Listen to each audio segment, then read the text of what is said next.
A vital artery connecting the US and Alaska has been pinched, threatening the flow of people, goods, and essential supplies between the two regions.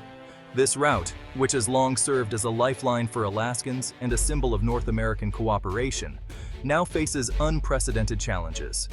For decades, land routes through Western Canada have been the main link between the lower 48 and Alaska.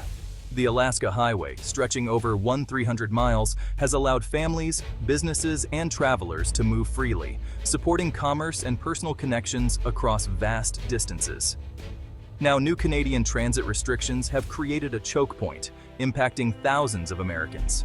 Long lines at border crossings and increased scrutiny have become the new normal, leaving many uncertain about their travel plans and the future of this critical corridor. These rules affect travel through British Columbia and the Yukon, the only land bridge to Alaska. With no alternative land routes, any disruption here reverberates across the entire region, affecting not just travelers, but also the flow of goods and services.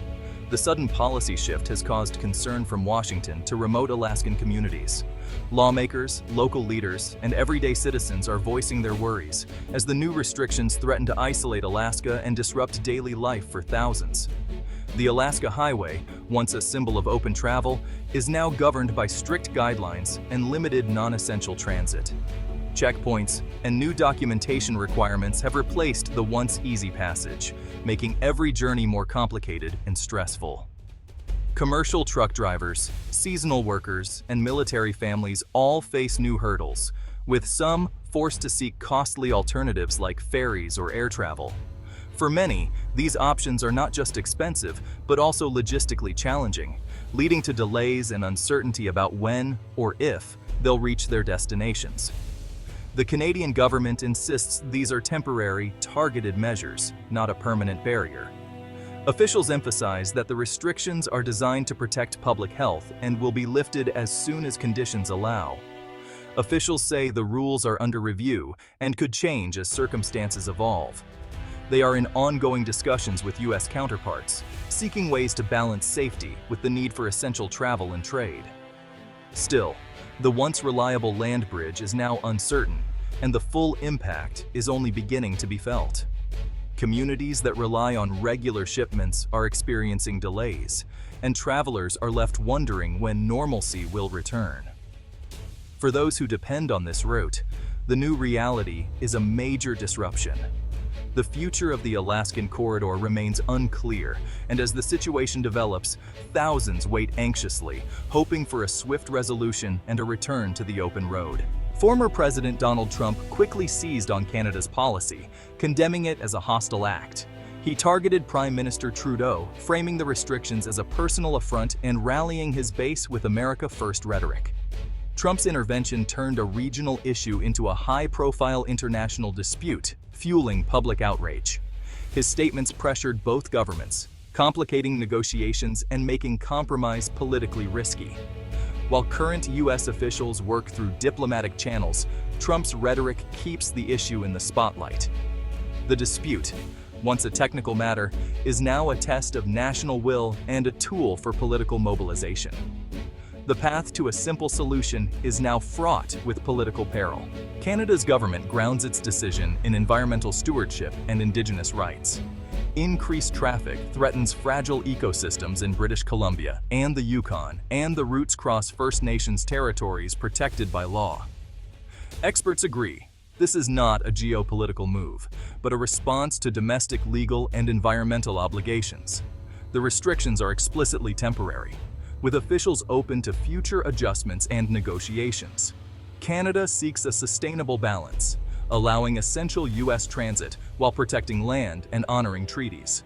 These priorities reflect Canada's modern identity and legal framework. The move signals that conservation and reconciliation are principles Canada will defend, even if it strains relations with its closest ally. The new policy's impact is immediate for Americans who rely on these routes. Truck drivers face delays, extra paperwork, and higher costs, threatening Alaska's supply chain. Military families relocating to or from Alaska encounter new logistical hurdles, affecting readiness and well-being. The ripple effects hit Alaskan businesses and consumers, with potential shortages and rising costs. Seasonal industries like tourism and fishing may face labor shortages as travel becomes more difficult. U.S. officials are working to quantify the impact and find ways to ease the burden. The issue is not abstract. It's a daily challenge for thousands. The human cost is driving urgent negotiations for a solution. Legally, Canada is fully within its rights to regulate its own territory and control who and what crosses its borders. As a sovereign nation, Canada has the authority to set its own rules and policies regarding entry, transit, and border security. This means that any decision Canada makes about its border with the United States, including the routes leading to Alaska, is grounded in international law and the principle of national sovereignty. There is no international treaty or agreement that guarantees Americans unrestricted passage through Canada to reach Alaska. Instead, Canada can impose conditions or restrictions for a variety of reasons, such as protecting its environment, ensuring public safety, or responding to health emergencies. These measures are not only legal, but also reflect Canada's responsibility to its own citizens and land. The United States, while it may wish for open access, cannot legally force Canada to keep these routes open at all times. However, American officials are actively pursuing diplomatic solutions, engaging in ongoing discussions to find a way forward that works for both countries. High-level talks between Canadian and American officials are underway, aiming to find a compromise that respects Canada's legitimate concerns while also meeting essential U.S. needs, such as the movement of people and goods to and from Alaska. This dispute is a clear example of how domestic policy decisions in one country can have significant ripple effects on its neighbor. The close relationship between the U.S. and Canada means that actions taken on one side of the border are often felt on the other, especially in regions where cross-border travel is a daily reality. Ultimately, the outcome of this situation will depend on both sides' willingness to negotiate in good faith, listen to each other's concerns, and work toward a mutually beneficial solution. Trust and open communication are key.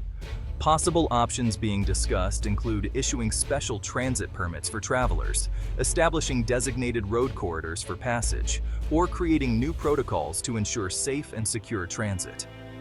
There may also be exemptions for key traffic, such as essential service vehicles, medical transports, and supply trucks, to ensure that critical needs are met even during times of restriction.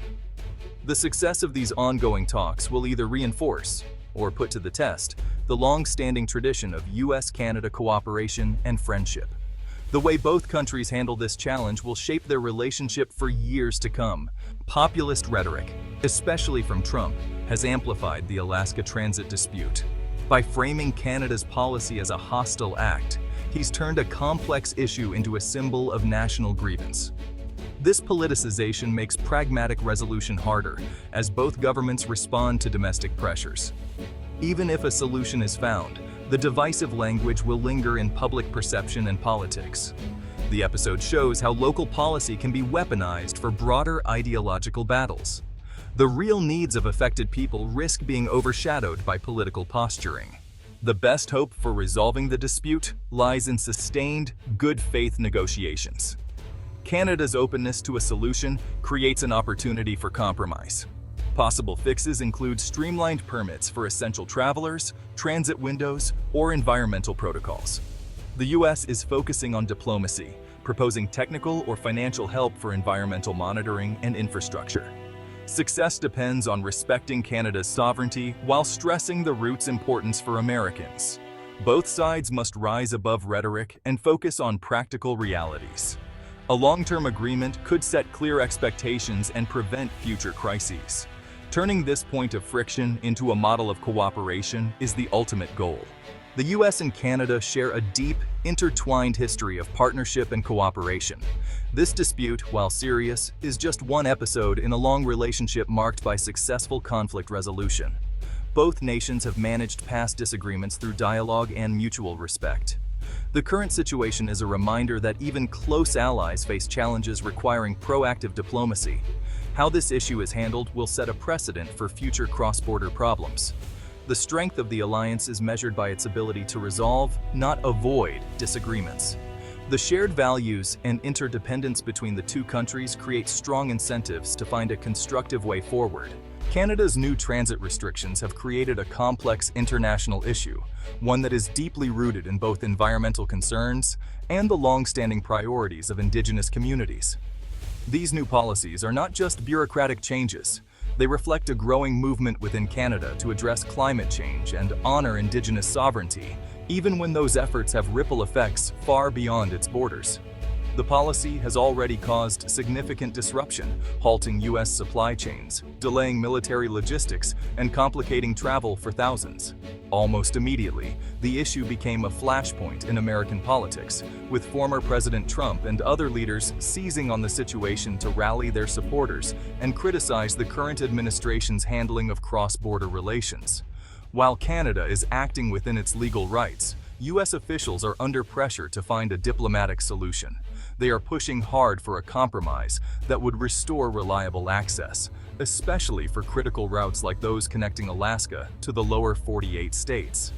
This dispute is unfolding within the context of a strong, historic partnership, one that has endured wars, trade disputes, and shifting political landscapes. The relationship between Canada and the U.S. has always been resilient, but it is now being tested in new ways. Finding a resolution will require both nations to carefully balance their domestic priorities, such as environmental protection and Indigenous rights, with the need for international cooperation and economic stability. The choices made now will set important precedents for future cross-border challenges. Ultimately, the outcome of this dispute will not only determine Alaska's access to the rest of the U.S., but will also shape the future of the U.S.-Canada alliance, influencing how both countries approach shared challenges in the years ahead. As internal pressures and competing interests continue to grow worldwide, the question remains: how can even the closest allies manage friction and maintain strong partnerships when domestic needs and international obligations collide?